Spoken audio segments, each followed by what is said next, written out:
कि मधु गुज्जर से ये कहलवा दिया चुनाव हारते ही कि मेरी सारी फैसिलिटियां जो मुझे मिलती भी था उसकी सारे का उपयोग मैं नहीं किया, वो कोई और ही करता रहा और सीधा नाम मनीष चौहान का आ गया।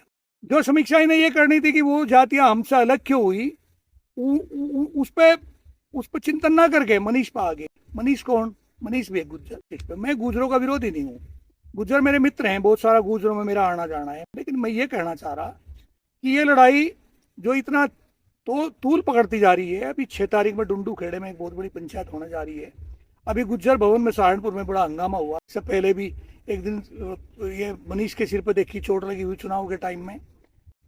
राष्ट्रीय लोक दल का संगठन होते ही प्रसन्न चौधरी को याद आ गई मधु गुज्जर। उससे पहले प्रसन्न चौधरी को याद आ रही थी किसान की एमएसपी, किसान का गन्ने का भाव, गन्ने का पेमेंट, किसानों की दुर्दशा। नंद किशोर गुज्जर हैं, हम तो जानते नहीं, उन्हें हमने राकेश टिकैत के टाइम में देखा था कि कितने किसान हितैषी हैं, कितने में जनता के हित की बात करते हैं। वो ये कह रहे कि इकरा चौधरी के व्यक्तिगत जीवन में फंस के वो बढ़ के वो कह रहे कि इन्हें हिंदुओं में शादी करवा लेनी चाहिए। क्यों भाई? अभी इकरा पे ये बात याद आवे? इनके यहाँ तो पहले से भी एक वैकेंसी थी, इसका नाम नाई दसन है। किसी भी लड़की को, लड़की सर्व समाज की है, वो जब भी बोलती है सर्व समाज की बोलती है, उसे वोट मैंने भी दिया। नमस्कार, स्वागत है आप सभी का मेरे YouTube channel US Chauhan official पर। लोकसभा चुनाव संपन्न हो गए, कहीं कोई चुनाव जीता तो कोई चुनाव हारा, लेकिन ऐसा लोकसभा क्षेत्र कैराना जहां अभी भी युद्ध बराबर है।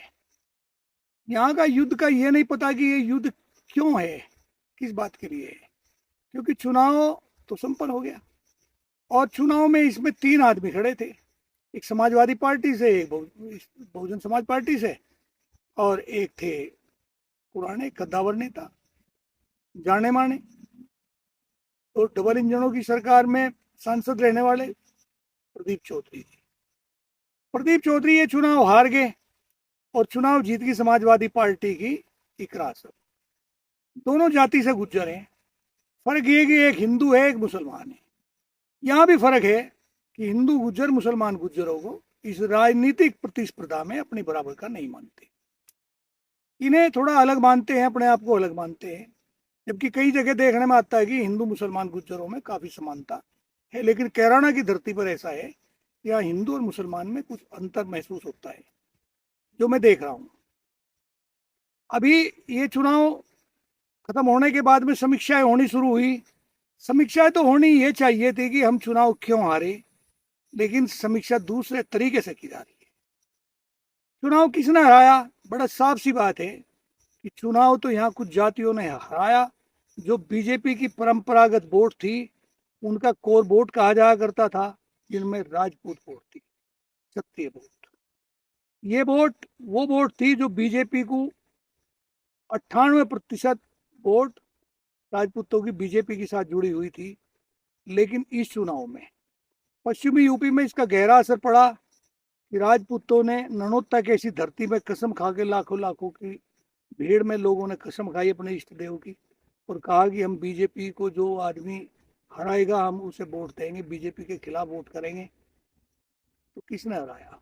राजपूतों ने। दूसरा, वो जाति जो राजपूतों की तरह ही सैनी वोट, सैनी समाज जो राजपूतों की तरह ही बीजेपी की कोर वोट हुआ करती थी, उन्होंने भी, उनके एक नेता धर्म सिंह सैनी की फोटोओं के साथ बड़ी बेइज्जती हुई, उनके होर्डिंग फाड़े गए, पोस्टर फाड़े गए, उनके पोस्टरों को पैरों से रौंदा गया, बड़ा गलत सलत तरीके से उनके साथ पेश आया गया और उन लोगों को भी इस चुनाव में अपना मोह त्यागना पड़ा बीजेपी के प्रति। तीसरी, जाट वोट।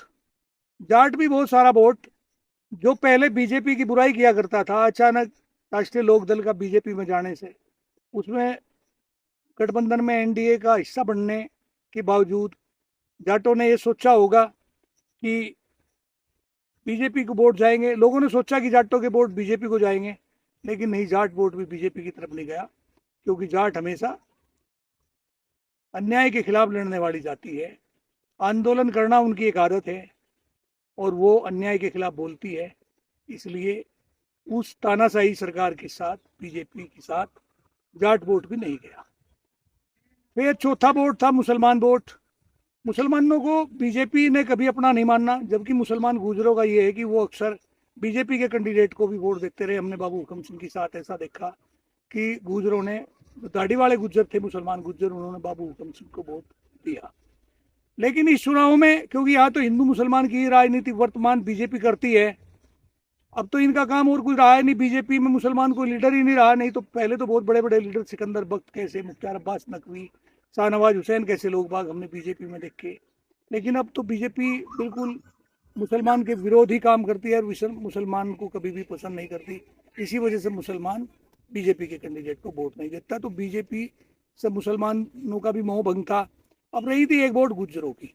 गुज्जर हो सके 2-3 खेमों में बटा हुआ हो, आधा आधा हो गया हो, लेकिन फिर भी गुज्जरों का ज़्यादातर मानना, मेरा मानना ये था कि ज़्यादातर गुज्जर प्रदीप चौधरी के साथ गए होंगे, क्योंकि उससे उम्मीद थी कि भाई ये रूलिंग पार्टी का आदमी है और प्रदेश में और सेंटर में सरकार जो है बीजेपी की है। लेकिन यहाँ कुछ और ही हो गया। हो ये गया कि इन्होंने ये ठीक रहा, इस समीक्षा के बावजूद इन लोगों पैना फोड़ के ये सीधा अपनी परिवार के, जो बीजेपी के एक आदमी हैं जो पहले जिला पंचायत चेयरमैन रहे, मनीष चौहान, उन पे फोड़ दिया। मनीष चौहान पे क्यों गुस्सा आया? क्योंकि मनीष चौहान ने जिला पंचायत के चुनाव हुए और जिला पंचायत के चुनाव में अपनी सीट पे एक मधु गुज्जर नाम की एक महिला को चुनाव लड़वाया और चुनाव लड़वाने के बाद उस पर पैसा खर्च करते हुए उसे चुनाव जितवाया, पहले जिला पंचायत अध्यक्ष बनवाया। 3 साल तक मधु गुज्जर ने कुछ नहीं कहा, वो बिल्कुल साइलेंट रही, चुपचाप रही, बहुत बढ़िया तरीके से काम चलता रहा। अचानक ही प्रदीप चौधरी का हारना था और राष्ट्रीय लोक दल का एनडीए का हिस्सा बनना। हालांकि राष्ट्रीय लोक दल का मधु चौधरी को बनवाने में कोई रोल नहीं है, क्योंकि जब चुनाव हो रहे थे तब अपनी शामली सीट पर मात्र 19 वोट हैं। 19 वोट में यह अनुपात चल रहा था 10 और 9 का। शुरू में तो शेर सिंह राणा, जो उनका भी एक उम्मीदवार था, एक महिला थी, उन्हें वो चुनाव लड़वा रहे थे, उनके पास 10 मेंबर थे। 10 में एक मेंबर इस टाइप का रहा कि जिस पे बड़े आरोप भी लगते रहे। वो पहले शेर सिंह राणा को हाँ कर दिया उन लोगों ने, बाद में पता नहीं क्या परिस्थितियां रही क्या न रही, वो मनीष के साथ चले गए और मनीष के पास 10 हो गए, शेर सिंह राणा के पास 9 रह गए। चुनाव में बाजी मनीष जीत गए और मधु गुज्जर जिला पंचायत अध्यक्ष बन गई।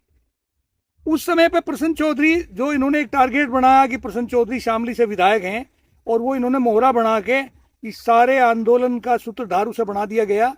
और वो पहले तो मधु गुज्जर के खिलाफ था, लेकिन अब उन्होंने क्या काम किया कि अब भी खिलाफ ही हो गए। अब भी एक ऐसा षड्यंत्र रच दिया कि मधु गुज्जर से ये कहलवा दिया चुनाव हारते ही कि मेरी सारी फैसिलिटियां जो मुझे मिलती थी, चाहे मुझे गनर था या मुझे गाड़ी थी, बंगला था, जो भी था, उसकी सारे का उपयोग मैं नहीं किया, वो कोई और ही करता रहा और सीधा नाम मनीष चौहान का आ गया। मनीष चौहान के सिर ये ठीकरा फोड़ दिया गया कि इन्होंने हमें चुनाव हरवाया और जिला पंचायत अध्यक्ष को मनीष से हटाकर अपने पाले में लिया, उसे बदनाम करने के लिए। अब मनीष चौहान कोई छोटे मोटा तो आदमी नहीं है, राजनीतिक परिवार से है, बहुत कद्दावर नेता रहे, कई कई पार्टियों में, राष्ट्रीय लोकदल में भी लंबे समय तक रहे, समाजवादी में रहे, मंत्री भी रहे 2-3 बार, और फिर बीजेपी में, आजकल वर्तमान में बीजेपी में है चौधरी वीरेंद्र सिंह के सुपुत्र हैं मनीष। अब मनीष को इन्होंने टारगेट बना दिया और लड़ाई बड़ी बेढंगी लड़ी जा रही। जो समीक्षा इन्हें ये करनी थी कि वो जातियां हमसे अलग क्यों हुई, उस पर चिंतन ना करके मनीष पर आ गए। मनीष कौन? मनीष भी एक गुज्जर। अब कितने गुज्जर हैं इस सीट पे? मैं गुज्जरों का विरोधी नहीं हूँ, गुज्जर मेरे मित्र हैं, बहुत सारा गुज्जरों में मेरा आना जाना है, लेकिन मैं ये कहना चाह रहा कि ये लड़ाई जो इतना तो तूल पकड़ती जा रही है, अभी 6 तारीख में डुंडू खेड़े में एक बहुत बड़ी पंचायत होने जा रही है। अभी गुज्जर भवन में सहारनपुर में बड़ा हंगामा हुआ, बड़ी वो हुई, नारेबाजी हुई। इससे पहले भी एक दिन ये मनीष के सिर पर देखी चोट लगी हुई चुनाव के टाइम में। तो ये जो एक ऐसा परिवेश बना दिया गया चुनाव में, जहां भाई आज के दिन अगर देखा जाए तो चुनाव इन्होंने कुछ नहीं किया। प्रदीप अगर करते तो आज वोट मांगने की कहाँ जरूरत पड़ रही थी। पता नहीं कितने लोग चुनाव जीते और कितने लोग चुनाव हारे। चुनाव तो बीजेपी के भी तो लोग जीतते हैं, पहले भी जीतते हुए भी लोग हैं, कई बार जीतते आ रहे, लेकिन उन लोगों ने अपने संबंध बनाए होंगे, उन लोगों ने क्षेत्र के लिए विकास किया होगा। अब आप क्षेत्र के लिए कहीं विकास नाम की चीज़ आपकी नहीं, कहीं किसी के पास उठना बैठना नहीं, आना जाना नहीं, ब्याह शादियों में मरने जीने में आप किसी के पास नहीं गए और ऐसे चुनाव लड़ते रहेंगे। समझ तो लिया होगा। मैं ये कह रहा हूँ प्रदीप जी को, या प्रदीप जी के पुत्र हैं शाहजादा, जो सांसद पुत्र हैं शाहजादा, नाम तो पता नहीं क्या उनका है, ठीक ठाक ही नाम होगा कुछ। उन्होंने ये तो समझ लिया होगा कि वोट किन्होंने दी। ये वोट मोदी ने दी या योगी ने दी? वोट दी जनता ने। जनता जनार्दन हो, जनता ने आपको दिखा दिया कि हमने तो वोट दी थी, और इस जनता की वोट को भूल के आप मोदी की गांठ लगा के बैठ गए कि मोदी के प्रोटोकॉल से आप बंध गए। प्रोटोकॉल से तो वरुण गांधी भी बंधे हुए थे, प्रोटोकॉल से तो बहुत पहले हमने लाल बहादुर शास्त्री, चौधरी चरण सिंह भी देखे, लेकिन न्याय की बात किया करते थे, किसान मजदूर के हित की बात किया करते थे, गांव और गलियारों की बात किया करते थे, गांव और खेत की बात किया करते थे। आज ये सब बात छोड़ दी। कौन सा विकास किया? विकास तो किया नहीं, ठीकरा फोड़ रहे मनीष के सिर पे। मनीष ने अपना काम किया। मनीष की विधानसभा क्षेत्र पड़ती है शामली, शामली से तो जीत के जा रहे हैं प्रदीप, जहां हारे वहां समीक्षा करें ना। मनीष की कॉन्स्टिट्यूंसी में तो राजपूत वोट ही नहीं है, गुज्जर बहुत कम, ये सैनी बहुत कम है। लोगों ने तो वोट दी, वहां तो जीत रहे। आप तो हार तो वहां रहे जहां ये लोग थे, ये बहुतायत में थे। आपने कभी इनकी चिंता की? और उसके बाद में फिर उल्टे सीधे कमेंट करते जा रहे। बात यही नहीं रुकती। आप इकरा चुनाव जीत की बड़ी वेल क्वालिफाइड लड़की है, गुज्जरी समाज की है। हम लोगों ने बड़ा दिल से उसे चाहा, उसका एक एक स्टेटमेंट बड़ा नाप तोल गए, क्षेत्र में जुड़ी हुई है, लोगों के काम करती जा रही है। अभी भी उसके 2-3 मेरे आसपास ही गागोर से बसी चुंगारी, ऊन से बसी चुंगारी वाले मार्ग पे काम चल रहा है। लेकिन अंध भक्तों का पता नहीं, कुछ इन्हें राशि नहीं आ रही। कमेंट कसते हैं लोग, बात फप्तियां कसते हैं। एक नंद किशोर गुज्जर हैं, हम तो जानते नहीं उन्हें, हमने राकेश टिकैत के टाइम में देखा था कि कितने किसान हितैषी हैं, कितने में जनता के हित की बात करते हैं। वो ये कह रहे कि इकरा चौधरी के व्यक्तिगत जीवन में फंस के वो बढ़ के वो कह रहे कि इन्हें हिंदुओं में शादी करवा लेनी चाहिए। क्यों भाई? अभी इकरा पे ये बात याद आवे? इनके यहाँ तो पहले से भी एक वैकेंसी थी, इसका नाम नाहिद हसन है। बहन बेटी कोई तो घर में होगी, भतीजी की रिश्तेदारी में होगी, करवा देते। मना किया था किसी ने? व्यक्तिगत जीवन में मुझे आप ये कहेंगे कि ये तुम्हारा जाति का मामला है, तुम्हारी जाति का मामला है, तो ये तुम्हारी जाति नहीं थी क्या? नाहिद का करवा देते। और अभी भी कौन मना कर रहा? अभी करो पहल। किसी भी लड़की को, लड़की सर्व समाज की है, वो जब भी बोलती है सर्व समाज की बोलती है, उसे वोट मैंने भी दिया। हमें भी इन बातों की तकलीफ हो, पता नहीं कहाँ से इस नंद किशोर गुज्जर को एक नई किताब मिल गई। पहले चलो मिहिर भोज का जिनका प्रकरण ये उठाते रहे, उठाया इन्होंने, करते रहे, जिसका परिणाम आज पूरी सहारनपुर मंडल से बीजेपी का सफाया हो गया। अभी एक नई किताब मिली कि गुजरों की महानता। वो महानता इन्होंने ये दिखा दी कि राजेश पायलट ने बड़ा अच्छा निर्णय लिया था, जो राजस्थान के उप मुख्यमंत्री रहे राजेश पायलट के लड़के सचिन पायलट, कि सचिन पायलट ने गुजरों में, जम्मू कश्मीर में गुजरों में फारूक अब्दुल्ला की लड़की से, जो गुज्जर है, उनसे शादी की। कमाल की बात है भाई। यार ये इस आदमी की बुद्धि कहाँ गई? ये शेख भी गुजरों में है क्या? मैंने तो आज तक शेख जाति गुजरों में नहीं सुनी। गुजरों के और बहुत सारे गोत हैं जो हमारे से भी मिले, लेकिन शेख तो हमने गुजरों में सुना नहीं। इस लड़की का सारा अब्दुल्ला का तो भाई फारूक अब्दुल्ला, वो भी शेख वो फारूक उमर अब्दुल्ला, वो भी शेख अब्दुल्ला लिखे। इसका बाप जो है फारूक अब्दुल्ला, वो भी शेख फारूक अब्दुल्ला लिखे। और इसके बाबा तो विश्वविख्यात आदमी रहा, पूरा जगत जानता है कि शेख अब्दुल्ला। ये शेख गुजरों में कहां से आए नंद किशोर भाई? कमाल की बात है यार। इन आदमियों का इन्हें फप्तियां कसना, कमेंट कसना। यार बहू बेटियां तुम्हारे भी घर में है, लड़कियां तुम्हारे भी घर में है। मैं ये नहीं कहता, गुजरों ने बहुत अच्छी बात भी कही है इस पे। नंद किशोर गुज्जर को बहुत ज्यादा नसीहत भी दी है, लेकिन कहाँ मानते हैं। लंबी नाक लेके फिर कहीं कोई हितैषी खड़ा हो जा, कहीं कोई हितैषी खड़ा हो जा। शांत करो ना इस डिबेट को, इस पाओ ना, विकास पाओ ना। राष्ट्रीय लोक दल का संगठन होते ही प्रसन्न चौधरी को याद आ गई मधु गुज्जर। उससे पहले प्रसन्न चौधरी को याद आ रही थी किसान की एमएसपी, किसान का गन्ने का भाव, गन्ने का पेमेंट, किसानों की दुर्दशा, बिजली के बिल, मीटर, युवाओं की नौकरियां, बढ़ती हुई महंगाई, तेल के दाम, गैस के सिलेंडर, जीएसटी, सरकार की गलत नीतियां, लड़कियों की, पहलवान लड़कियों की बेइज्जती, महिलाओं का शोषण। अरे वाह प्रसन्न भाई वाह, कमाल का खेल है। आज एक भी बात नहीं रही इनमें से, क्योंकि दूध क्या धोया हुआ हो गया। ऐसी महान पार्टी में के हिस्सेदार हो गए, भारत रत्न क्या मिला, देश ही रामराज की तरफ चला गया। सर्वगुण संपन्न हो गया भारत, सर्वगुण संपन्न।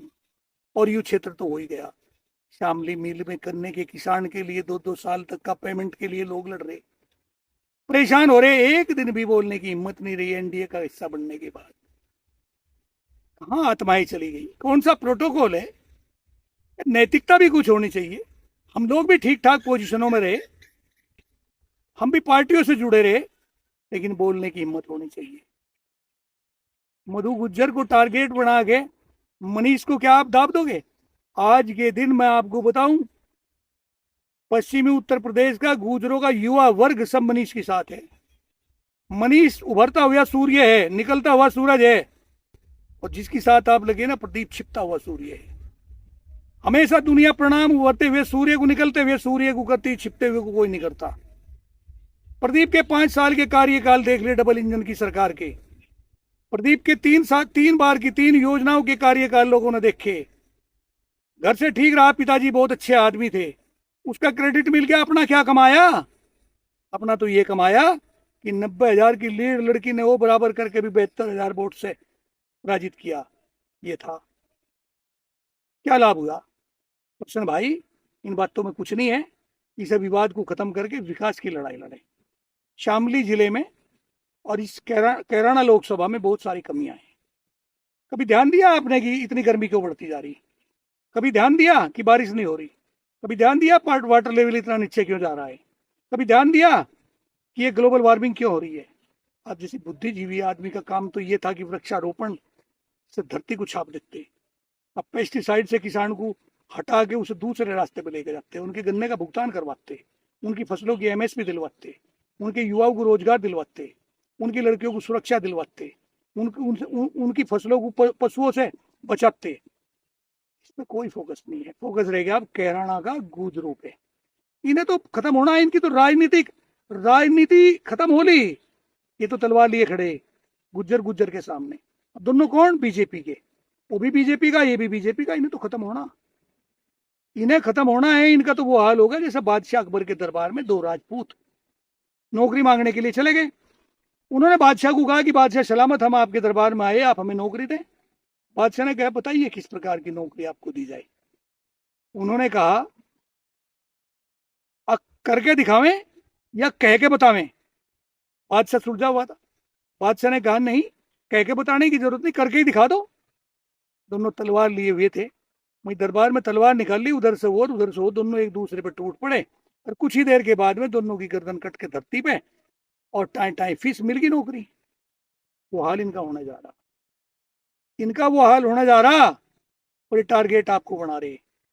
टारगेट ये बन रहा भाई साहब, कल को आपको जाट जो भी खड़ा होगा, विशेष आप खड़े होंगे, क्यों महत्वाकांक्षी आदमी है, गुज्जर आपको वोट देने का और जाट गुज्जरों को नहीं वोट देने की। यही इसी में विधानसभा में शामली में ये होने जा रहा।